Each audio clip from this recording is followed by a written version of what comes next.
नमस्कार, capital TV देख रहे हैं आप। मैं हूं आपके साथ पूजा। मोदी सरकार मुसलमानों से जुड़े वक्फ संशोधन बिल को कानूनी अमली जामा पहनाने की तैयारी में है। वक्फ बिल के खिलाफ मुस्लिम तंजीमें विरोध कर रही हैं। All India Muslim personal law board से लेकर जमीयत उलमाए हिंद और जमीयत इस्लामी सहित तमाम मुस्लिम संगठनों ने 17 मार्च को दिल्ली के जंतर मंतर पर विरोध प्रदर्शन कर अपने तेवर दिखा दिए। इतना ही नहीं, मुस्लिम समुदाय ने किसान आंदोलन की तरह ही वक्फ बिल के खिलाफ आंदोलन खड़ा करने की चेतावनी मोदी सरकार को दी है। पूरे देश भर के अलग अलग हिस्सों में विरोध हो रहा है, पर सच्चाई ये है कि अधिकतर मुसलमानों को सच्चाई का पता ही नहीं है। आधा सच कितना खतरा होता है ये तो आप जानते ही हैं। विरोध के बीच में सुप्रीम कोर्ट के जाने माने वकील अश्वनी उपाध्याय जी ने वक्फ बिल को लेकर कुछ बातें कही हैं, तो सुनाते हैं आपको क्या कुछ कहा है उन्होंने। वक्फ एक्ट के ऊपर इस समय खूब हंगामा हो रहा है, देश भर में धरना प्रदर्शन भी हो रहे हैं। एक राज्य सरकार ने तो बाकायदा विधानसभा से प्रस्ताव भी पास कर दिया कि जो वक्फ एक्ट है ये जो 1995 में बना था ये चलना चाहिए। जब जेपीसी चल रही थी वक्फ एक्ट के ऊपर तो मैं, हरिशंकर जैन जी, विष्णु जैन जी, हम लोग एक ही दिन गए थे। हमारा शुरू से एक स्टैंड रहा है कि ये कानून पूरा का पूरा खत्म होना चाहिए, इसमें संशोधन नहीं होना चाहिए। विष्णु जैन जी, हरिशंकर जैन जी ने कहा कि अगर कानून खत्म नहीं कर सकते तो कानून में संशोधन होना चाहिए, और उन्होंने लगभग 22 सजेशन दिए थे कि 22 ऐसी धाराएं हैं जिनमें बदलाव की ज़रूरत है। जो सरकार का बिल आया उनमें वो बदलाव नहीं किया गया था। सरकार 44 अमेंडमेंट लेके आई है, कुल 44 संशोधन लेके आई है, लेकिन ये कानून इतना घटिया है कि वो 44 संशोधन होने के बावजूद भी कोई फर्क नहीं पड़ेगा, वक्फ माफियाओं का जो खेल चलता रहेगा।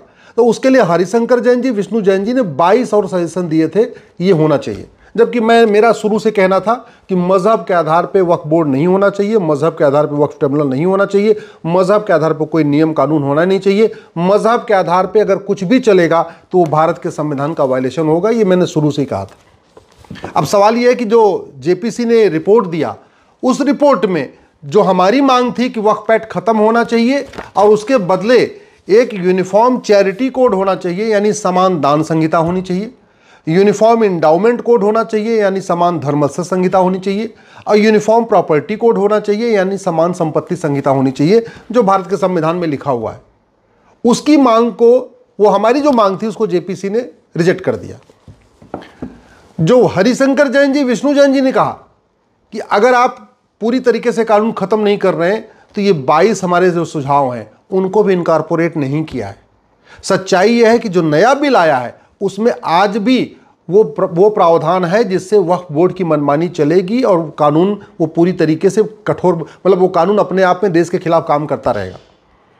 जो नया वाला प्रावधान आया है, नया बिल आया, उसमें भी सेक्शन 3, 4, 6, 7, 8, सेक्शन 28, सेक्शन 29, 36, 40, 83, 85, 107, 108, इसमें जैसा बदलाव करना चाहिए था वो नहीं किया है।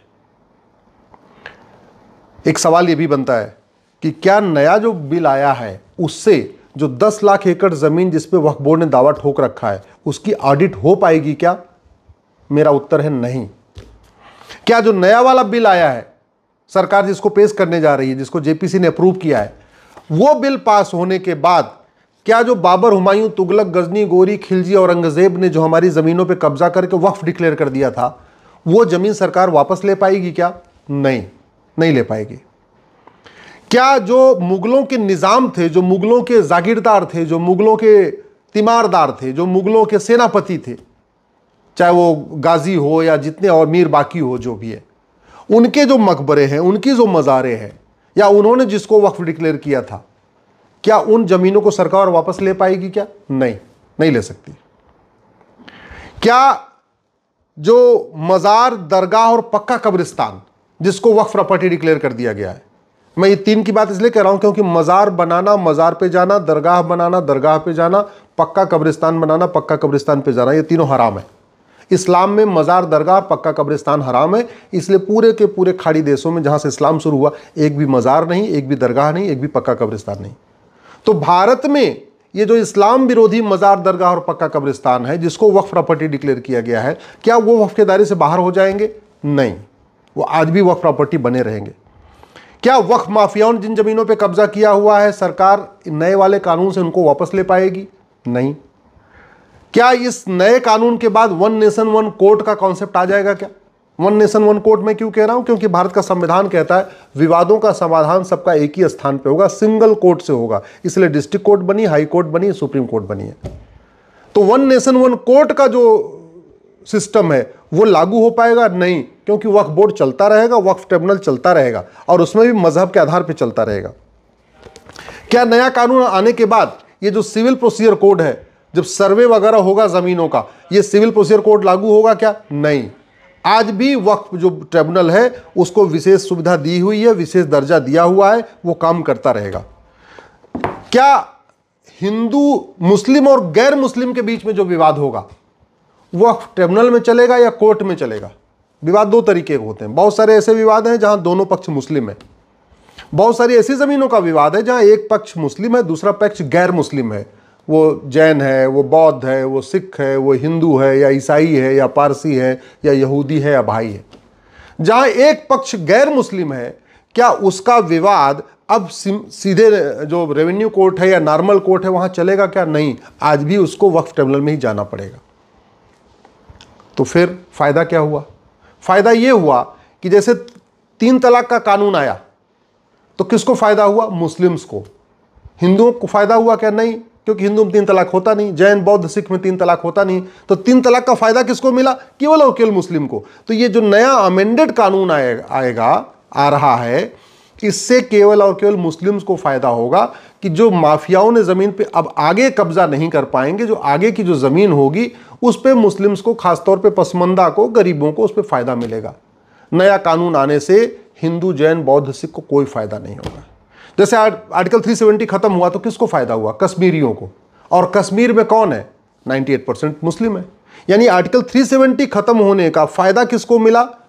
कश्मीरी मुस्लिम्स को, क्योंकि कश्मीर में 98% वही है। 370 ये अपना ट्रिपल तलाक खत्म होने का फायदा किसको मिला? मुस्लिम्स को। वैसे ही ये वक्फ एक्ट में जो अमेंडमेंट हुआ, जो हो रहा है, जो जेपीसी ने प्रपोज किया है, जो बिल आया है, उससे हिंदू जैन बौद्ध सिख को कोई लाभ नहीं होने वाला है। सिस्टम वो चलता रहेगा, वक्फ बोर्ड वैसे ही चलता रहेगा, वक्फ ट्रिब्यूनल ऐसे ही चलता रहेगा। फायदा इसको केवल मुस्लिम्स को इसलिए होगा। अब इसके बाद 10 लाख एकड़ जमीन पे कब्जा हो रखा है, उस पर तो कोई कुछ होगा नहीं। हाँ, इसके बाद अगर कहीं वक्फ प्रॉपर्टी डिक्लेयर होगी तो उस पर बाकायदा थोड़ा उनको टाइम दिया जाएगा, उसमें कागज दिखाना पड़ेगा। अब कोई किसी की जमीन उसको वक्फ प्रॉपर्टी डिक्लेयर नहीं कर पाएगा। लेकिन फिर सवाल यही आया कि ये मजहब के आधार पे वक्फ बोर्ड और वक्फ ट्रिब्यूनल संविधान के किस पन्ने पे लिखा हुआ है? जब बात संविधान की हो रही है, बात बाबा साहब आम्बेडकर की हो रही है, बात नियम कानून की हो रही है, और हम कहते हैं देश न बाइबल से चलेगा, न कुरान से चलेगा, देश चलेगा संविधान से। तो मैं ये पूछ रहा हूं, जो लोग संविधान की बात करते हैं, संविधान के किस पन्ने पे वक्फ बोर्ड लिखा हुआ है? संविधान के किस पन्ने पे वक्फ ट्रिब्यूनल लिखा हुआ है? संविधान के किस पन्ने पे लिखा हुआ है कि मजहब के आधार पे अलग से योजना चलेगी, अलग से बोर्ड चलेगा, अलग से ट्रिब्यूनल चलेगा? संविधान के किस पन्ने पे लिखा हुआ है कि हिंदू जैन बौद्ध सिख को जाके वक्फ ट्रिब्यूनल में खड़ा होना पड़ेगा, जो मजहब के आधार पे चलेगा? और वैसे भी संविधान के किस पन्ने पे लिखा हुआ है कि जो लैंड है वो फंडामेंटल राइट है?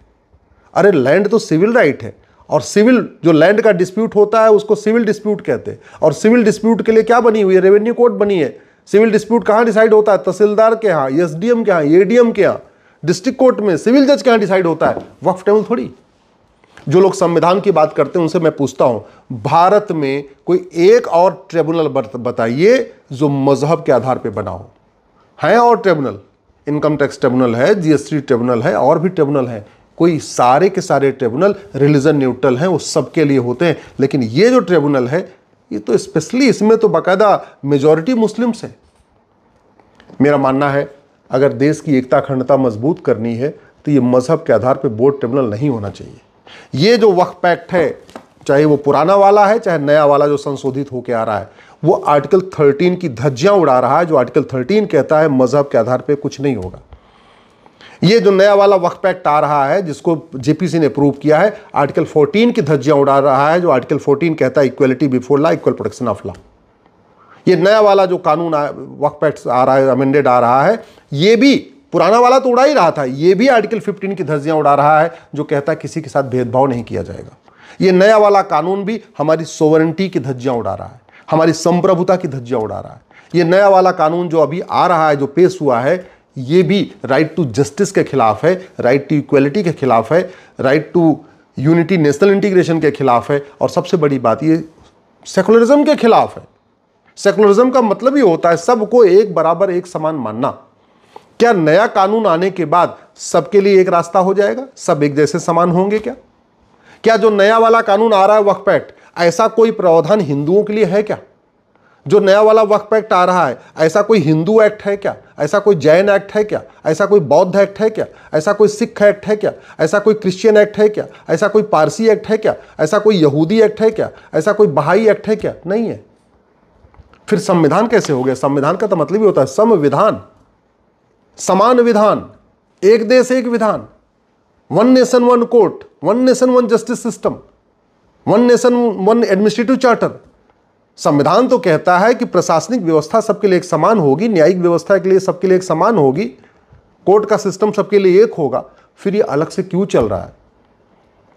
ये जो संशोधन किया गया है मुझे बिल्कुल स्वीकार नहीं। इससे कोई फर्क नहीं पड़ेगा। जो 10 लाख एकड़ जमीन पे कब्जा हो चुका है उसमें से 10 बीघे जमीन भी वापस नहीं आ पाएगी। ये मैं कड़वी सच्चाई बता रहा हूं। 10 लाख एकड़ में से 10 एकड़ जमीन भी न सरकार वापस ले पाएगी, न कोई और वापस ले पाएगा। हां, आने वाले टाइम में मनमानी रुक जाएगी। जैसे ट्रिपल तलाक कानून आया, तो जिस दिन ट्रिपल तलाक कानून आया उसके बाद से ट्रिपल तलाक, 3 तलाक देना अपराध हो गया।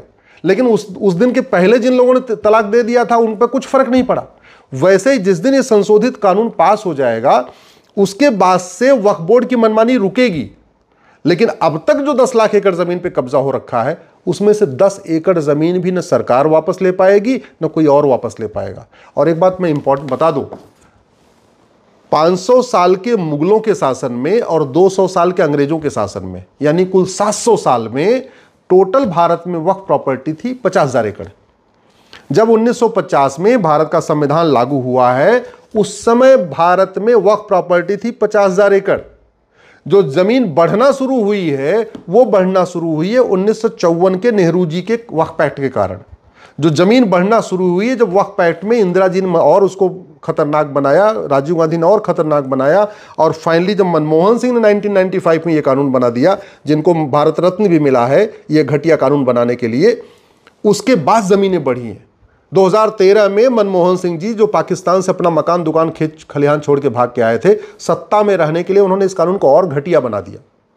तो जो जमीन बढ़ी है, जो इस समय 10 लाख एकड़ जमीन है, इसमें से 9.5 लाख एकड़ जमीन पिछले 75 साल में कब्जा की गई है।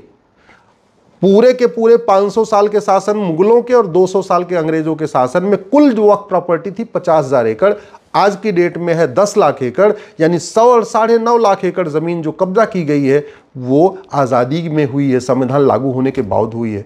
तो कम से कम वो 9.5 लाख एकड़ जमीन की ऑडिट तो होनी चाहिए ना। और मैं तो कह रहा हूं पूरी की पूरी ऑडिट होनी चाहिए। सारी जमीनें, मुगलों को, उनके निजामों को, जागीरदारों को वक्फ का अधिकार नहीं, उनके नंबरदारों को वक्फ का अधिकार नहीं, और उस जो आज़ादी के बाद किए हैं उनको कागज़ दिखाना चाहिए। इसलिए मैं इस कानून के खिलाफ हूँ, इस अमेंडमेंट के खिलाफ हूँ। ये कानून ख़त्म होना चाहिए और भारत में संविधान लागू होना चाहिए, समान विधान लागू होना चाहिए, एक देश एक विधान लागू होने चाहिए। One nation one charity code, one nation one endowment code, one nation one property code, Hindi में कहेंगे समान दान संहिता, समान धर्मस्थल संहिता और समान संपत्ति संहिता। ये वक्फ एक्ट, वक्फ बोर्ड, वक्फ ट्रिब्यूनल खत्म होना चाहिए। तो सुप्रीम कोर्ट के एडवोकेट अश्वनी उपाध्याय ने तो साफ साफ कह दिया कि इस बिल से मुसलमानों को ही फायदा होगा, हिंदुओं को कोई फायदा नहीं होने जा रहा है। तो लगता है असदुद्दीन ओवैसी को अब खुश हो जाना चाहिए, क्योंकि वो तो लगातार बिल के खिलाफ बोल रहे हैं, विरोध प्रदर्शन कर रहे हैं, लोगों को गलत जानकारी दे रहे हैं, भड़का भी रहे हैं। पर सच्चाई ये है कि इस बिल से मुसलमानों को कोई नुकसान नहीं होने जा रहा है, बल्कि फायदा ही फायदा होने जा रहा है। तो आपकी क्या कुछ राय है वक्फ अमेंडमेंट बिल को लेकर? कमेंट करके जरूर लिखिएगा। देखते रहिए कैपिटल टीवी। नमस्कार।